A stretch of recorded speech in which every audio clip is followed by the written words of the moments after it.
اللهم أنت القريب، اللهم أنت القريب، وأنت الصاحب والحبيب، وأنت الوحيد المجيب، وأنت الشافي الطبيب، وأنت الذي تعلم ما نريد. اللهم ارحم ضعفنا، وآمن روعنا، وأسعد قلوبنا، وفرج همومنا، واصرف عنا ما يقلقنا ويعكر صفونا، وارزقنا صبرا جميلا ومن بعده أجرا وعوضا، وألبسنا لباس الصحة والعافية، وارزقنا قلبا خاشعا وعملا صالحا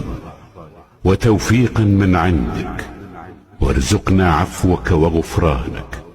ورضاك والجنة، وارزقنا عفوك وغفرانك ورضاك والجنة،